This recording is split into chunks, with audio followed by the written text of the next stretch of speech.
नवरात्रि में शक्ति के 9 रूपों की आराधना की जाती है, जो ऊर्जा का स्तोत्र है और हमें अपने जीवन में से 10 बुराइयों से छुटकारा पाने में मदद करती हैं, जैसे काम, क्रोध, लोभ, मोह, अहंकार। यदि कोई पूरी श्रद्धा के साथ देवी की आराधना करे, तो माँ उसे इन 10 बुराइयों से छुटकारा पाने में मदद करती है और पूजा करने वाले को शांति और समृद्धि प्रदान करती है।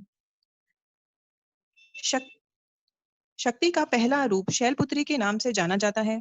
हिमालय की पुत्री, इनका वाहन वृष है। इनके एक हाथ में त्रिशूल, एक में डमरू और कमल होता है। देवी का ये रूप शिव और शक्ति के मिलन को दिखाता है। ये अनंत शक्तिशाली रूप है। देवी शैलपुत्री की आराधना करने से सूर्य के शुभ प्रभाव मिलते हैं। वैदिक ज्योतिष में सूर्य आत्मा, पराक्रम, यश, सम्मान, पिता का कारक माना गया है। सूर्य के सकारात्मक प्रभाव से जातक को जीवन में मान सम्मान, सरकारी नौकरी और उच्च पद की प्राप्ति होती है।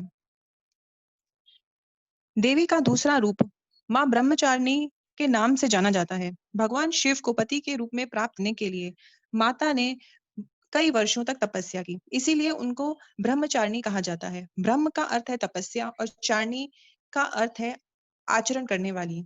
ज्योतिष शास्त्र में शनि, जो कि आयु, रोग, पीड़ा, कर्म और डिसिप्लिन का कारक है, देवी के इस रूप का ध्यान करने से शनि देव के शुभ प्रभाव प्राप्त होते हैं। माँ दुर्गा की तीसरी शक्ति का नाम चंद्रघंटा है। देवी के इस रूप की का ध्यान करने से साधक को अलौकिक वस्तुओं के दर्शन होते हैं, दिव्य सुख प्राप्त होता है।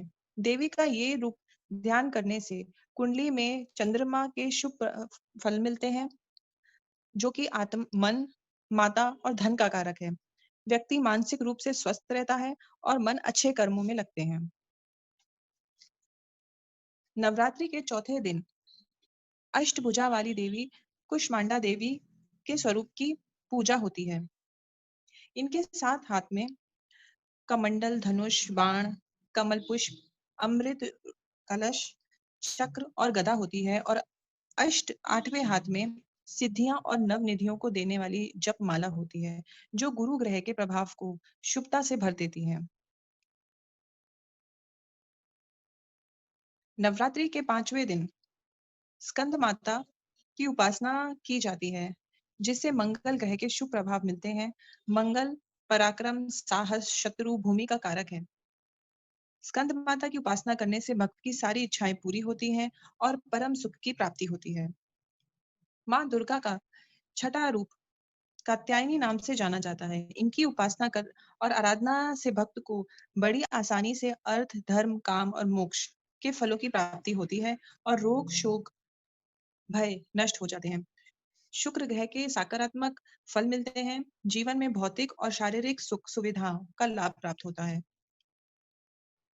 काल माँ दुर्गा की सातवीं शक्ति कालरात्रि के नाम से जानी जाती है। इनकी उपासना करने से ब्रह्मांड की सारी सिद्धियां के दर्शन होते हैं।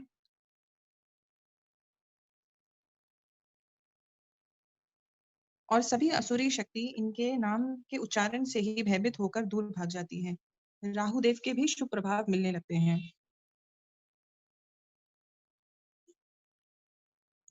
नवरात्रि के अष्टम दिन माँ गौरी की पूजा की जाती है। इनकी आराधना बहुत ही फलदायक, कल्याणकारी होती है। इनकी कृपा से अलौकिक सिद्धियों की भी प्राप्ति होती है। बुध ग्रह के शुभ प्रभाव प्राप्त होने लगते हैं, जो कि कारक है बुद्धि, तर्क, गणित, संचार और संवाद का। नवरात्रि के 9वें दिन माँ सिद्धिदात्री की उपासना की जाती है। ये देवी सर्व सिद्धि प्रदान करने वाली हैं। देवी की कृपा से भगवान शिव तमाम सिद्धियां प्राप्त करी थी। इसी कारण से भगवान शिव को अर्धनारीश्वर नाम से भी जाना जाता है। इस रूप की का ध्यान करने से केतु देव के शुभ प्रभाव प्राप्त होते हैं।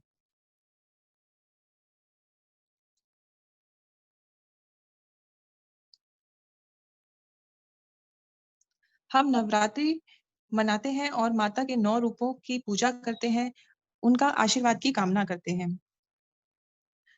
पर हमें ये नहीं भूलना चाहिए कि जो शुक्र ग्रह है, वो महिला, नारी, स्त्री का कारक है।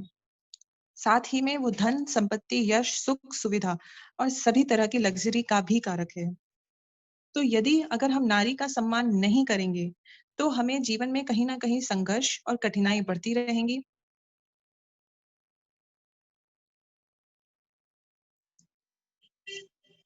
तो अपने आप को इस 9 देवी के शक्ति स्तोत्र से 9 ग्रहों की पावरफुल सोर्स ऑफ एनर्जी से वंचित ना रखें।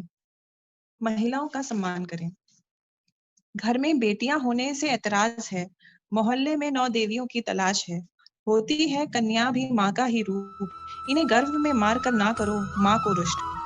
ना माँ को जरूरत की तू हाथ जोड़कर खड़ा रहे। हर औरत को तू दे इज्जत, आशीर्वाद अम्बे का बना रहे। होगी तभी सफल नवरात्रि जब सुरक्षित होगी नारी हर रात्रि। शुभ नवरात्रि।